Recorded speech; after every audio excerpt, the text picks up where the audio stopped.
শুরু হচ্ছে প্রমিসেস জানতে চাই। কেমন আছেন সবাই? সবাইকে স্বাগতম জানাচ্ছি আজকের পর্বে। আমি নুসরাত রহমান। প্রিয় দর্শক, চলছে রমজান মাস। এটি সংযমের মাস। সংযম আমরা যেমন খাবার দাবার নিয়ে পালন করছি, তেমনি কথায় কাজেও যেন আমরা সংযম পালন করি, সেই দিকেও লক্ষ্য রাখাটা অবশ্য পালনীয়। আজ আমরা যে বিষয়টি আলোচনা করব সেটি হচ্ছে মাদকাসক্তি এবং হৃদরোগ। এইখানটিতেও আসলে সংযমের একটা বড় গুরুত্ব রয়েছে। এই কানেকশনটা নিয়ে আজ কথা বলবো। স্টুডিওতে যিনি উপস্থিত আছেন, আমাদের অতিথি, তার সঙ্গে আজ উপস্থিত আছেন অধ্যাপক ডাক্তার মোহাম্মদ তৌফিকুর রহমান। তিনি কার্ডিওলজি বিভাগের সাথে আছেন অধ্যাপক ও বিভাগীয় প্রধান হিসেবে কর্নেল মালেক মেডিকেল কলেজ, মানিকগঞ্জে।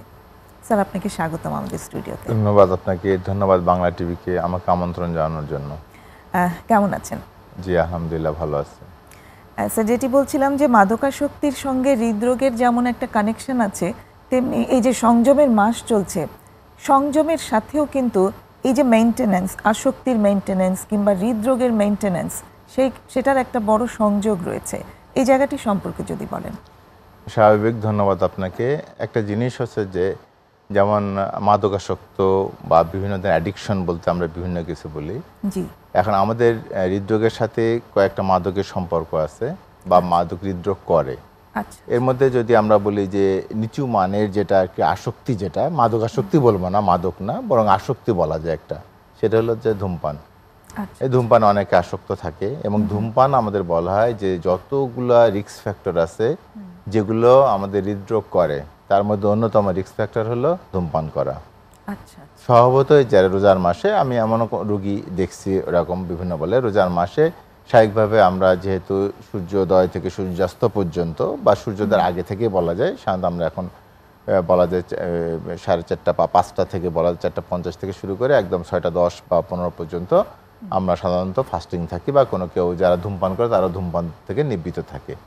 এবং এই যে অভ্যাসটা গড়ে তোলা, রোজার মাসে 30টা দিন রোজা রাখা এবং ধূমপান থেকে বিরত থাকা, এটা অনেকের মধ্যে আর প্র্যাকটিস তৈরি করে দেয় ধূমপান ছাড়া। এখন যদি কেউ, এখন থেকে অনেক রুগী আছে ধূমপান রোজার মাস থেকে ধূমপান ছেড়ে দেয়, স্বাভাবিকভাবে ধূমপান ছেড়ে দিলে আমাদের রিস্ক একটা কমে যাবে। অন্যতম বড় রিস্ক ফ্যাক্টর যেটাকে আমাদেরকে হার্টের সমস্যা করে বা হার্ট অ্যাটাক করে বা হার্টে ব্লক করে অথবা হার্ট ফেলিয়ার পর্যন্ত করে। এই মেকানিজমটাকে একটু বলবেন আমাদের দর্শকদের সুবিধার্থে, যে ধূমপান কিভাবে আসলে এই হৃদরোগের আশঙ্কাটা বাড়িয়ে দেয়? এখন ধূমপান যেটা করে সেটা হলো যে আমাদের হার্টের যে রক্তনালী আছে, এটা করোনারি ধমনী বলি আর কি আমরা। এই করোনারি ধমনীতে এক ধরনের চর পড়ে বলি আমরা, যেটা বলে অ্যাথেরোস্ক্লেরোটিক প্লাক। এটাকে আমরা যদি বাংলায় সংক্ষেপে বলতে চাই, এক ধরনের চর পড়া বা এক ধরনের লিপিড যেটা আছে, লিপিড জমা হতে থাকে। এটা শিরাতে হয়, শিরার মধ্যে, আমাদের ধমনীর মধ্যে বা শিরার মধ্যে জমা হতে থাকে। এখন এই ধমনীর মধ্যে যদি জমা হতে থাকে, এই যে ময়লা যেটা বলি আমরা বা কোলেস্ট্রলের যে উপাদান, এইটা সাধারণত দেখ কিছু কিছু রিস্ক ফ্যাক্টর আছে, যেমন আমরা বলি উচ্চ রক্তচাপ, আমরা বলি ডায়াবেটিস, আমরা বলি যদি ওজন বেড়ে যায় বা কারো ফ্যামিলিতে যদি হার্টের সমস্যা থাকে, তাদের সাধারণত দেখা যায় এই রক্তনালীর মধ্যে এই চর পড়া টেন্ডেন্সি বেড়ে যায়। এর মধ্যে আরেকটা অন্যতম হলো ওই যে আমাদের ধূমপান বা রক্তে কোলেস্ট্রলের মাত্রা বেশি থাকা, এগুলো হলে রক্তনালীতে চর পড়ে। চর পড়লে যেটা হয়, এই যে চর পড়ার ভিতর দিয়ে আমাদের রক্তের প্রবাহ কমে যায়। এবং আমরা সবাই জানি যে রক্তের মাধ্যমে আমাদের অক্সিজেন এবং খাবার আমাদের হার্টের টিস্যু বা বিভিন্ন জায়গায় আমার রক্ত সরবরাহ হয়, অক্সিজেন যায় হলো রক্তের মাধ্যমে।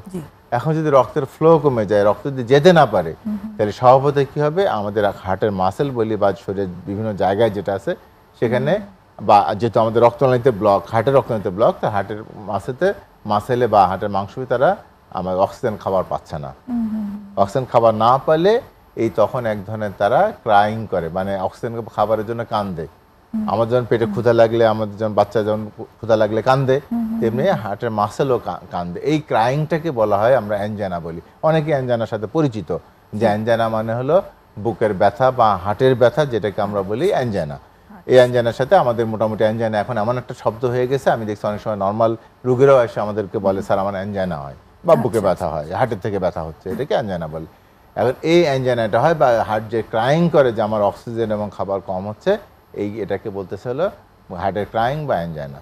এবং এই যে ব্যথাটা হচ্ছে শুরুতে, এই ব্যথাটা দেখা যাচ্ছে যে প্রথম এমনও হতে পারে যে আমি যেহেতু হার্টের রক্তনালীতে ব্লক হচ্ছে, তো ব্লকে আমরা রক্ত সরবরাহ প্রথমে দেখা যাবে যে আমি যখন পরিশ্রমের কাজ করি তখন সরবরাহ কমে যায়, কেন পরিশ্রম করলে কি হবে আমাদের হার্টের মাসেলে কাজ বেড়ে যায়।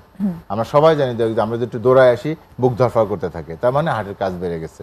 আমরা যদি সিঁড়িতে উঠতে থাকি একটু শ্বাস প্রশ্বাস ঘন ঘন হতে থাকে, তার মানে আমাদের ফুসফুসের কাজ বেড়ে গেছে, আমাদের হার্টের কাজও বেড়ে গেছে। স্বাভাবিক কাজ বাড়লে কি হবে, খাবারের ডিমান্ড বাড়বে, কাজ বাড়লে অক্সিজেনের ডিমান্ড বাড়বে, এগুলো প্রয়োজন বাড়বে। কিন্তু আমার তো রক্তনালী শুরু হয়ে গেছে চট করে, ফলে অক্সিজেন এবং খাবার তো বাড়তেছে না, তখন হার্টের মাসেল এক ধরনের ওই যে ব্যথা হতে থাকে বা বুকে চাপ চাপ একটা অনুভূতি থাকে, এটাকে আমরা বলি হার্টের বা অ্যাঞ্জাইনা বা আমরা ক্রাইং বলে হার্টের ক্রাইং। তো এইটা কি হয় দিন দিন দিন দিন বাড়তে থাকে। যেমন এক সময় দেখা যায় সে বলে আমি স্যার প্রথমে অনেক দূর হাঁটতে পারতাম, এখন দেখা যাচ্ছে যে আমি অল্প কিছু দূর হাঁটলেই আমার বুকে চাপ দিয়ে ধরে, অথবা আমি সিঁড়িতে আগে 4-5 তলা আমি উঠতে পারতাম, এখন 2 তলা উঠতে গেলে আমার বুকে চাপ দেয়। বা আগে আমি দেখা যাচ্ছে খাওয়ার পরে হাঁটলে আমার বুকে চাপ দিত, কিন্তু এখন দেখছি আমি বসে থাকলে বা একটু হাঁটলে বা এক রুম থেকে আরেক রুমে যেতে গেলে আমার বুকে চাপ দিয়ে ধরে বা বুকে এক ধরনের চাপ চাপ অনুভূত হয়, যেটা একটু আমাদের এই যে হার্টের ব্যথাটাকে আর এই যে আমাদের হার্টের ব্যথা বা এখানে কোনো কেটে গেলে ব্যথা একটু ডিফারেন্ট আর কি অনুভূতিটা, এখানে বুকে চাপ চাপ অনুভূতিটা বেশি হয়। কোনো কোনো সময় আমাদের বইতে যেমন ছবি থাকে এরকম যে হাতি বুকের উপর পা দিয়ে আছে, মানে এরকম বোঝাতে যাচ্ছে যে এরকম হেভিনেস ইন দ্য চেস্ট বলে, অর্থাৎ বুকে চাপ চাপ পুরো অংশটাতেই হয় নাকি কোনো বিশেষ ইউজুয়ালি সাধারণত যেটা হয় আমাদের অনেক সময় এই জন্য একটু প্রেজেন্টেশনে ভিন্নতা আসে বা রোগীরা একটু কনফিউজড হয়ে যায় যে কখনো ইউজুয়ালি বুকের মাঝখানে চাপটা থাকে। আচ্ছা, এবং এটা পরিশ্রম করলে সাধারণত চাপটা আসে। কখনো বাম দিকে আসে, কখনো ডান দিকে আসে, কখনো আবার হাত দিয়ে ছড়ায় যায়, বাম হাত অথবা ডান হাতে ছড়ায় যায়। কখনো এরকমটা হয় রোগীরা এসে বলে আমি হাঁটতে যাচ্ছি, কেউ মনে হচ্ছে আমার গলা টিপে ধরছে, আমাকে গলার উপর চাপ দিয়ে ধরছে, এভাবে প্রেজেন্টেশন হয় অনেক সময়। কোনো কোনো ক্ষেত্রে আরও কনফিউজিং হয়, যেটা রোগীরা যেরকম বলে বমি করতেছে, পেটে ব্যথা, রোগী যাচ্ছে গ্যাস্ট্রোএন্টারোলজিস্টের কাছে বা যে গ্যাসের ওষুধ খাচ্ছে দোকান থেকে কিনে, কিন্তু দেখা গেল যে হয়তো দুপুর বা ঘন্টা 2 পরে বা 3 হঠাৎ করে রোগী মারা গেছে। এইটা আসলে হয়েছে কি, এটা তার হার্ট অ্যাটাক হয়। এই হার্ট অ্যাটাকের প্রেজেন্টেশন এমন হতে পারে যে উপরে পেটে ব্যথা হতে পারে, সাথে বমি ভাব হতে পারে, এবং সাথে যেটুকু আছে মানে এটা গ্যাস্ট্রিক থেকে আলাদা, সেটা হলো আমাদের প্রচুর সোয়েটিং হওয়া, প্রফুর সোয়েটিং, অনেক ঘাম হয়। এই ঘামটাই আসলে পার্থক্য করবে যে এটা কি আসলে গ্যাস্ট্রিকের ব্যথা বাড়ছে, নাকি এটা আমার গলব্লাডারের পিত্তথলির ব্যথা থেকে ব্যথা উঠছে, নাকি আসলে আমাদের হার্টের থেকে ব্যথা উঠছে। কেন এই রোজার মাসে কিন্তু এটা খুব কনফিউজিং, কারণ আমরা রোজার মাসে বিভিন্ন ধরনের ভাজা পোড়া খাই, এই ভাজা পোড়া খাওয়ার পরে রোগীরা কিন্তু বিভিন্ন ধরনের ব্যথা নিয়ে আসে। কেউ কেউ এরকম হার্টের ব্যথাটাই বা এই যে গ্যাসের ব্যথাটাই মনে করে যে আমি মনে হয় ভাজা পোড়া খাইছি, আমার মনে হয় যে ব্যথাটা হয়েছে, কিন্তু এটা হার্টের ব্যথা থেকে এই যে অ্যাসিডিটির ব্যথা বলি, বা অনেক সময় পিত্তথলি ব্যথাও বাড়ে, কেন এরকম তৈলাক্ত খাবার খাই, ফলে পিত্তথলি পাথর থাকলে ব্যথাটা বাড়ে, ফলে যে কনফিউশন তৈরি হয়। এবং এটা রোজার মাসে অনেক ক্ষেত্রে এই জন্য বিভিন্ন পিত্তথলি, পাথর বা হার্টের ব্যথা এগুলো বিভিন্ন সময় ধরা পড়ে, অ্যাসিডিটি থাকলে এটা ধরা পড়ে, এই ধরনের নিয়ে অনেক সময় আসে। আর এটা গেল যে হার্টের ব্লক যেটা আছে, ব্লকের মাত্রা দিন দিন বাড়তে থাকে। এমনও আছে যে ব্লকের মাত্রা কম, আচ্ছা, বেশি বাড়ে নাই, জীবনে কোনোদিন ব্যথা হয় নাই, কিন্তু যেটা হবে হঠাৎ করে একদিন এই যে চর বলে চরটা ফেটে যায়। এখন এই যে একটা কথা প্রথমে আমরা বলছি ধূমপান কি ক্ষতি করে, ধূমপান আমাদের চর পড়েতে হেল্প করে, মানে চর পড়ে যাতে সেটাকে সাহায্য করে বা সেটাকে ইনিশিয়েটও করে, এবং সেটাকে প্রোপাগেট বলে, দুইটা জিনিস। ইনিশিয়েট মানে চর যাতে পড়ে সেটাকেও যেমন হেল্প করে, এমনি চর যাতে পরিমাণে বাড়তে থাকে সেটাকেও করে হলো ধূমপান। আর সাথে আর একটা যেটা করে, এই যে চরটা যেটা পড়লে এই চরটা হঠাৎ করে কোনো একদিন ফ্র্যাকচার হয় বা ভেঙে যায় চরটা, এই রাপচার বলে অনেক সময় আমরা। এই রাপচার হলে সমস্যা যেটা হবে, এই রাপচার হলে এই রাপচারের উপরে হঠাৎ করে রক্তের জমাট বাঁধে, রক্তের চাকা জমাট বাঁধে। আমরা অনেকেই জানি, অনেকেই এখন কোয়াগুলেশন ফ্যাক্টর বা ক্লটিং প্রসেস, আমি দেখি এখন ইন্টারমিডিয়েটের বইতেও আছে ক্লটিং প্রসেস। কোন মানে 8-9 দেখেছি আমি এই ক্লটিং প্রসেস সম্বন্ধে একটু না বর্ণনা করা আছে যে কিভাবে রক্ত জমাট বাঁধে প্রক্রিয়া। তো ওই রক্ত জমাট বাঁধার প্রক্রিয়ার মধ্যে ওই যে বলছে যখন আমাদের ব্লকটা ফেটে যাচ্ছে বা আমাদের চরটা ফেটে যাচ্ছে, ওর উপরে রক্তের জমাট হতে হতে রক্তের চাকা জমা হয়। তো রক্তের চাকা যদি জমা হয়, পুরো রক্তনালী জুড়ে যদি রক্তের চাকা জমা হয়, রক্তের প্রবাহ তাহলে পুরোপুরি বন্ধ হয়ে গেল। তো বন্ধ, আগে তো রক্ত কিছু যাচ্ছিল, আর এখন পুরো যেহেতু বন্ধ হচ্ছে, বন্ধ হয়ে গেলে দেখা যায় হার্টের মাসেল ড্যামেজ হচ্ছে, যেটাকে আমরা বলি হার্ট অ্যাটাক। ওকে, মানে এটা কি মানে রাপচার হওয়ার সাথে সাথে এরকম ক্লটিং হয়ে যেতে পারে? এরকম ক্লটিং প্রসেস, রাপচার হচ্ছে এবং সঙ্গে সঙ্গে এরকম উইদিন সেকেন্ডস এর প্রক্রিয়াটা শুরু হয়। এবং ধূমপান যারা করেন তাদের ক্ষেত্রে এটা এই যে রাপচার হওয়ার সম্ভাবনা বেড়ে যায় বেশি। এই জন্য অনেক, এই যে যেটা বললাম যে অল্প অল্প করে ব্লক হচ্ছে, দেখা যায় অনেক ক্ষেত্রে রোগীর ব্লক হইতে হইতে যখন 70% এর বেশি ব্লক হচ্ছে তখন রোগীর বুকে ব্যথা হয়। এটা হয়তো 40, 50, 60 বছর বয়সে ব্যথা হইতে পারে। কিন্তু এই যে হঠাৎ করে ফেটে যায় অল্প অল্প ব্লক, এটা তার 20, 25, 30 বছর হইতে পারে। এই জন্য 30 বছরে কোনোদিন বুকে ব্যথা হয় নাই, ফার্স্ট টাইম তার বুকে যে হার্ট অ্যাটাক হইতে পারে, শুধু এই যে চটটা ফেটে যায়। অনেক ধন্যবাদ। মানে এটা আমার এই প্রশ্নটাই আসছিল, সেটার উত্তরই দিয়ে দিলেন, সাথে একটা বিরতিরও সময় হয়ে এলো। ফিরে এসে আবার কথা হচ্ছে। প্রিয় দর্শক, একটা বিরতি নিচ্ছি, এখনই ফিরছি, আমাদের সাথে থাকুন।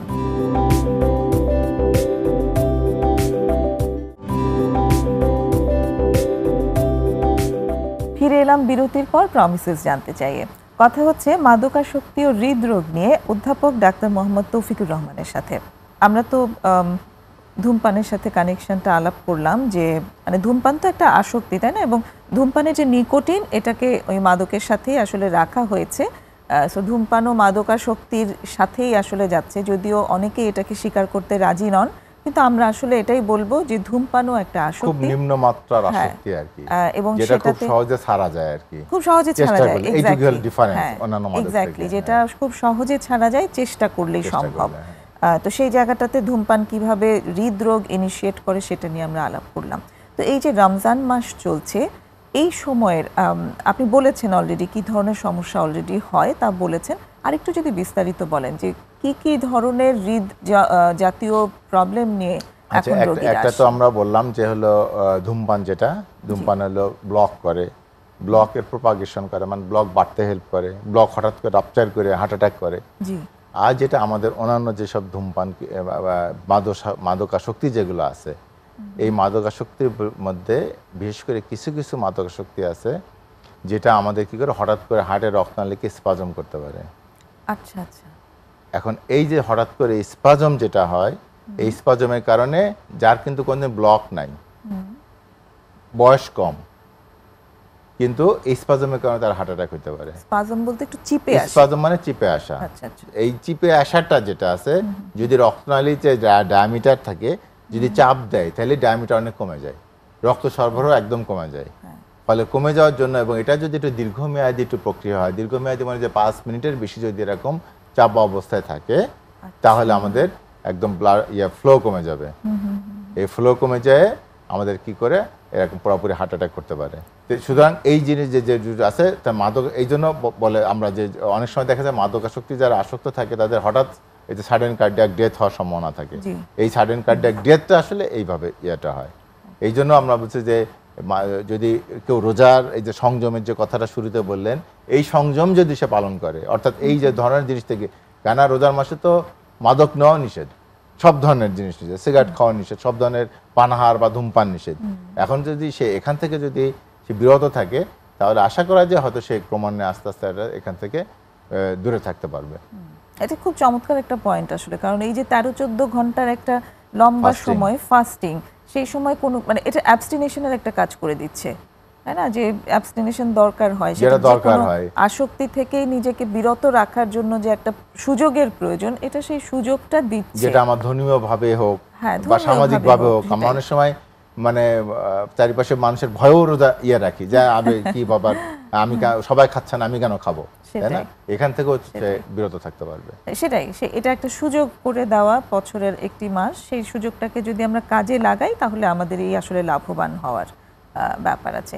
তো আর কি কি ধরনের, মানে যাদের একটু কমন হৃদরোগের প্রবলেম আছে, রোজার মাসে কি ধরনের অসুবিধা তৈরি হয় তাদের? অসুবিধা যেটা হচ্ছে রোজার মাসে অনেক সময় দেখা যায় যে রমজান শুরু হওয়ার আগে আগে বিভিন্ন ধরনের পেশেন্ট আমাদের কাছে আসে, চেম্বারে পেশেন্টের ইয়েও বেড়ে যায়, রোগীর চাপও বেড়ে যায়। এই রোগীর চাপ বেড়ে যায় মূলত যেটা করার জন্য আসে, ওরা অনেক সময় ওষুধ অ্যাডজাস্টমেন্ট, এর জন্য সাধারণত আমাদের কাছে আসে। এখন প্রথমে অ্যাডজাস্টমেন্ট যেটা আছে, ওষুধ অ্যাডজাস্টমেন্টের ক্ষেত্রে আমরা জানি যে অনেক ক্ষেত্রে এই রোগীদের আমরা ইকোস্প্রিন বা ক্লোপিডোগ্রেল, যেটা রক্ত পাতলা করার ওষুধ, সেটা আমরা দুপুরে দিয়ে থাকি। স্বাভাবিকভাবে রমজানে হয়তো আমরা দুপুরে খাই না, আমরা হয়তো ইফতারের পরে আর সেহরির পরে সাধারণত খাই। কেউ কেউ তারাবির নামাজ পড়ে এসে হালকা খায়, কেউ খায় না। তাহলে মোটামুটি আমাদের খাবার বা ওষুধ নেওয়ার টাইমটা হয়ে যায় 2টা। এটা হলো ইফতারের পরে, এটা হলো সেহরির পরে। আর একটা ব্যাপার থাকে, যেমন ইফতারের আগে কিন্তু আমার কোনো খাওয়ার সুযোগ নাই, আর ওষুধ খাওয়ার সুযোগ নেই। তার মানে আমাদেরকে তাহলে ওইভাবে সিলেকশন করে দিতে হবে যে ওষুধগুলো আমার ইফতারের পরে খেলেও চলবে, খালি পেটে খাওয়ার দরকার নেই। হ্যাঁ, সেহরির আগে সে হয়তো আধা ঘন্টা আগে উঠলো, সে খালি পেটে খেতে পারবে বা খালি পেটে নিতে পারবে, কোনো সমস্যা নেই। তো এখন এই ধরনের সাধারণত কিছু কিছু কনফিউশন তৈরি হয়। এই জন্য যেটা করি আমরা, ইউজুয়ালি সকাল আর দুপুরের যে ওষুধটা আছে সেটা আমরা ইফতারের পরে খেতে বলি। এমনিতে স্যার হৃদরোগের যারা আক্রান্ত আছেন তারা রোজা তো রাখতে পারেন? হ্যাঁ, রোজা রাখতে পারবে অবশ্যই। এখন আমরা যে কারা কারা রোজা রাখতে পারবে এটা জাস্ট আমরা একটু শেষ করে আমরা ওটাতে আমরা আসতেছি যে আসলে কারা কারা রিস্ক বেশি বা রোজা রাখতে পারবে না, সেটা আমরা আসি। এই জন্য সকাল আর দুপুরের ওষুধটা আমরা দেই সাধারণত ইফতারের পরে, আর রাতের ওষুধটা দেয় সেহরির পরে। তাহলে 3 বেলা আমাদের কভার হয়ে গেল। আচ্ছা, এর মধ্যে আরেকটা যে ওষুধ অ্যাডজাস্টমেন্টের প্রয়োজন পড়ে অনেক সময়, যেটা আমরা ডায়াবেটিক্স নামে এক ধরনের ওষুধ আছে। এটা আমরা উচ্চ রক্তচাপে ব্যবহার করি, এটা আমরা হার্ট ফেলার রোগীদেরকে ব্যবহার করি। এখন এইটা কি করে, আমাদের পেশাবের মাধ্যমে সাধারণত যে পানি বের করে দেয়, পানি বের করে দিয়ে হার্টের উপর লোড কমে, ফলে হার্ট ফেলার রোগীদের উপকার হয়। আর উচ্চ রক্তচাপ রোগীদের এরকম প্রেশারটা কমায়, ভলিউম কমায়, হার্টের ব্লাড ভলিউম কমায়, প্রেশারটা কমায়। এখন এই রোজার মাসে যদি হয়, এই সাধারণত ওষুধটা আমরা যে দেই দিনের বেলা, সকালের দিকে ওষুধটা দিই, কেন রাতের বেলা পেশাব হবে, এই জন্য আমরা কি করি, সকালের দিকে ওষুধটা দেই। কিন্তু যদি এরকম হয় যে আমি সেহরির পরে যদি ওষুধটা দেই, সারাদিন পেশাব হবে, রোগী ক্লান্ত হয়ে যাবে। এই জন্য এই ওষুধটা সাধারণত যদি কারোর প্রয়োজন হয় যে না কোনোভাবে ছাড়া যাচ্ছে না, চেঞ্জ করা যাচ্ছে না, তখন আমরা এই ওষুধটা সাধারণত ইফতারের পরে খেতে বলি, মানে যাতে তার ইয়ে না হয়, মানে পানি শূন্য যাতে না, ডিহাইড্রেশন যাতে না হয় আর কি, যাতে রোজা রাখতে কষ্ট না হয়। আর একটা যেটা করি, প্রয়োজন যদি পড়ে বা যদি প্রয়োজন হয়, দেখা যাচ্ছে না এই ওষুধটাকে রোজা রাখতে বেশি সমস্যা করে ফেলে, তখন এই গ্রুপের ওষুধ চেঞ্জ করে আমরা অন্য গ্রুপের ওষুধ দিতে পারি আপাতত এই যে রোজার মাসের জন্য। তখন এই যে এটি যিনি কার্ডিওলজিস্ট, উনি আসলে বুঝবেন যে কোনটা চেঞ্জ করে দিলে আসলে কোনটা দেওয়া যাবে, এটার প্রয়োজন পড়ে। মানে পুরোটাই কার্ডিওলজিস্টের পরামর্শ মতে চলে। এই জন্য রোগীদেরকে আসলে রোজার আগে তার ওষুধ অ্যাডজাস্টমেন্টের জন্য আসতে হয়। আর একটা কমন জিনিস থাকে সাধারণত আমাদের, এই যে আমাদের যারা হার্টের রোগী, এর 90% রোগী বা 80% রোগীরই সাধারণত দেখা যায় যে ডায়াবেটিস থাকে। সুতরাং ডায়াবেটিসের কিছু ওষুধ আসলে অ্যাডজাস্ট করতে হয়। এই জন্য ডায়াবেটিসের ওষুধটা যেটা, ওই যে আমরা যেটা বলি সাধারণত, যেটা সন্ধ্যায় খায় উনি, সেটা সেহরির পরে, আর যেটা সকালে খেতেন উনি, সেটা সাধারণত ইফতারের পরে খেতে বলি আমরা। ইনসুলিনও ঠিক তাই। তবে ইনসুলিন ডোজের ক্ষেত্রে আমরা বলি যেটা সেহরির সময় যে ডোজটা নেবে, অর্থাৎ আগে রাতে যে ডোজটা নিত, ওই সেহরি ইনসুলিন ডোজটা আমরা একটু অর্ধেক করে, যাতে হাইপার হওয়ার সুযোগ না থাকে। এই ধরনের আমরা কিছু কিছু সাধারণত চেঞ্জ করে থাকি। আচ্ছা স্যার, যে প্রশ্নটা করেছিলাম সেই প্রশ্নটাতে একটা বিরতির পরে আসতে হবে, একটা বিরতির সময় হইল, ছোট্ট বিরতি নিয়ে আসছি। প্রিয় দর্শক, আমাদের সাথেই থাকুন, আরেকটা বিরতির সময় হয়েছে।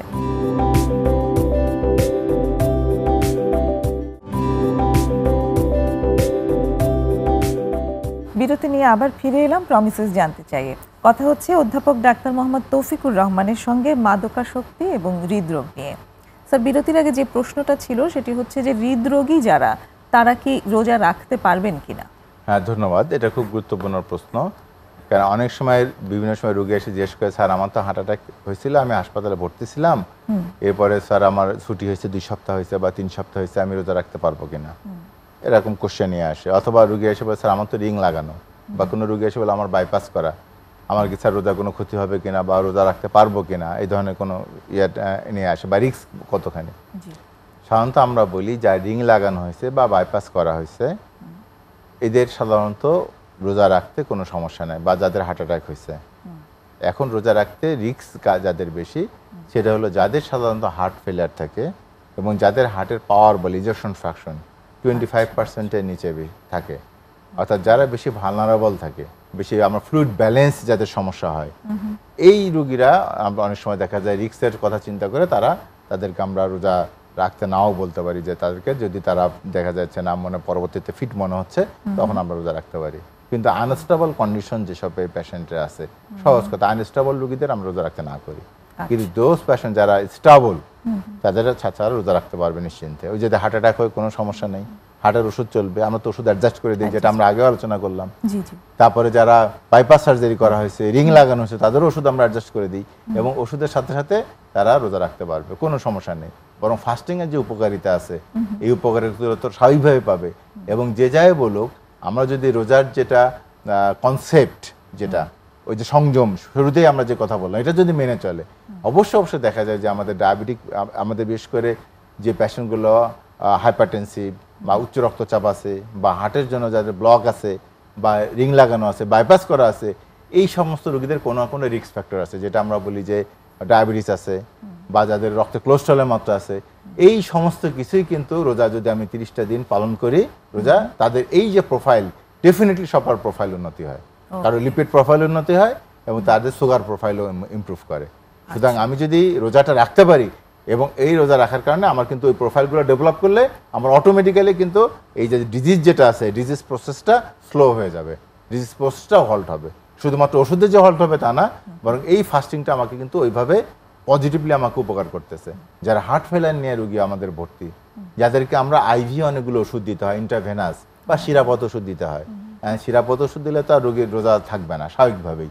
যদি মুখে খেলে বা শিরাপথের দিয়ে কোনো ওষুধ নিলে বা স্যালাইন নিলেও রোজা থাকবে না। সুতরাং এইসব রোগীদেরকে তো আমরা সাধারণত হসপিটালাইজড রোগী বা আনস্টেবল রোগী, এবং যাদেরকে অনেক সময় দেখা যায় নাভিতে ইঞ্জেকশন দিতে হয় আমাদেরকে, এই ক্ষেত্রে ওরা রোজা আসলে রাখতে পারবে না। আদারওয়াইজ যাদের স্টেবল রোগী আছে, স্টেবল রোগীরা নিশ্চিন্তে রোজা রাখতে পারবে, রোজা রাখতে তাদের কোনো সমস্যা নেই। তবে অবশ্যই তারা রমজানের আগে তার যে ফিজিশিয়ান আছে বা কার্ডিওলজি যিনি আছে, ওনার সাথে এসে ওষুধগুলো অ্যাডজাস্ট করে নিতে হবে। এবং ওষুধের জন্য বলা হয় অনেক সময় কিছু কিছু কথা আছে, রোজার আগের মাসে, শাবান সম্ভবত, তাই না, শাবান মাস, শাবান রমজান, এই মাসের থেকে আসলে একটু ট্রায়াল নেওয়া উচিত, যে রোগী রোজা রাখতেছে, কিছু কিছু দু একটা রোজা রেখে রেখে নিজেকে অভ্যাস করে নিতে পারে উনি, যে আমার কোনো সমস্যা হচ্ছে কিনা। তবে যদি রোগী স্টেবল থেকে, কোনো রোগী আমি পাই নাই যে রোগী রোজা রাখতে পারে না, রোজা সবাই রোজা রাখতে পারে, সমস্যা। এখানটাতে স্যার আরেকটা ব্যাপার হচ্ছে যে সারাদিন যেমন ফাস্টিং হলো, তারপরে যে ইফতারের খাবার, এবং মানে ইফতারের পর থেকে সেহরি পর্যন্ত এই সময় যে ফুড কনজাম্পশন হচ্ছে, এইখানে গাইডলাইনটা কি? ধন্যবাদ, এটা একটা গুরুত্বপূর্ণ, যে আসলে রমজানে আমাদের অনেক সময় কোশ্চেন করে, স্যার হৃদরোগী, স্যার আমরা কি খাবো? আবার শুধুমাত্র হৃদরোগীরা কি খাবে আসলে তা না, সবার জন্য মোটামুটি গাইডলাইন কিন্তু এক। আমরা যেটা আছে, অনেক সময় রোগীরা বলে, স্যার আমরা কি একটু পেঁয়াজু খেতে পারবো? কারণ রোজার মাস, সবাই চারিপাশে খাচ্ছে, বেগুনি খেতে পারবো, ছোলা খেতে পারবো, এখানে কি আমাদের কোনো সমস্যা? আমরা কি ভাজা পর একদম খেতে পারবো না? জিনিসটা আসলে তা না, সবই খাওয়া যাবে পরিমিত, যাতে আমার উপর লোড না পড়ে, আমার ইন্টেস্টিন বা আমার যেটা হজমের যে মানে যন্ত্রপাতি আছে, যেগুলোর উপর লোড না পড়ে, এক। 2 নম্বর, আমি এমন কিছু খাবার খাবো না যেটা আমার রক্তে যে কোলেস্ট্রলের মাত্রা বাড়ায়, আমার রক্তে আমার সুগারের মাত্রা বাড়ায়। এখন যেটা হয়তো বলছি, কার্ডিয়াক পেশেন্টে অনেকে ডায়াবেটিস থাকে, এখন আমি যদি শরবত খাই, চিনির শরবত, আমার তো সুগার বেড়ে যাবে। আমি যত বলতে, সেক্ষেত্রে আমরা বলি হ্যাঁ আপনি লেবুর শরবত খান, সেক্ষেত্রে বলি আপনারা ফ্রেশ মানে ফল কিনে নিয়ে এসে বাসায় জুস বানায় খাবেন। আমরা সবসময় বাইরের যে প্যাকেট যে জুসটা বলি, সেটাকে সবসময় ডিসকারেজ করি, কখনো আমরা উৎসাহিত করি না। কারণ হলো ওটার মধ্যে প্রচুর পরিমাণে সুগার দেওয়া, আর্টিফিশিয়াল সুগার দেওয়া।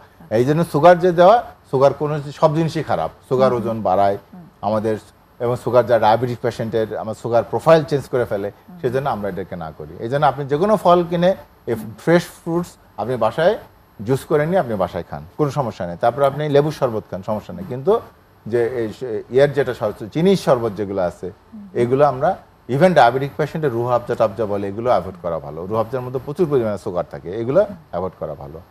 তো এই আমাদের গেল একটা পানীয়ের ব্যাপারটা, যেটাতে আমরা রোজা ভাঙি। তারপর আবার কোশ্চেন আছে যে আমরা স্যার ডায়াবেটিক পেশেন্ট থাকে বা হার্টের পেশেন্ট, খেজুরের ব্যাপার আছে, বা এখন অনেক খেজুর বড়ই নিয়ে কথা হচ্ছে, যে কোনো দেশি ফল খেতে পারবে, কোনো সমস্যা নেই। আর খেজুরের ক্ষেত্রে অবশ্য পরিমিত, বিশেষ ডায়াবেটিক পেশেন্টের ক্ষেত্রে। আর ডায়াবেটিস না থাকলে আমি 4টা-5টা খেতে পারবো, সমস্যা নেই, তবে 1টা-2টা বেশি না খাওয়া ভালো। আর অন্যান্য খাবারের ক্ষেত্রে যেটা আছে বলে যে গুরুপাক খাবার, যেগুলো হজম করতে সমস্যা, যেগুলোতে বিভিন্ন তৈলাক্ত খাবার, হালিম খাওয়া হয়, হ্যাঁ তাহলে সবই আপনি সবই খেতে পারবে আসলে, কিন্তু পরিমিত, অল্প খেলে কোনো সমস্যা নেই, কিন্তু পরিমাণ বেশি, এটা অ্যাভয়েড করতে হবে। অনেক ধন্যবাদ স্যার। আমার মনে হয় হৃদরোগে যারা আক্রান্ত আছেন এবং যারা আসক্ত আছেন, তাদের একটা ভালো গাইডলাইন আজকে হলো। আপনাকে অনেক ধন্যবাদ। ধন্যবাদ আপনাকে, ধন্যবাদ বাংলা টিভিকে। সুপ্রিয় দর্শক, আমরা আজকের আয়োজনের একদম শেষ পর্যায়ে চলে এসেছি। আগামী অনুষ্ঠান দেখার আমন্ত্রণ জানিয়ে এখানেই শেষ করছি। খোদা হাফেজ।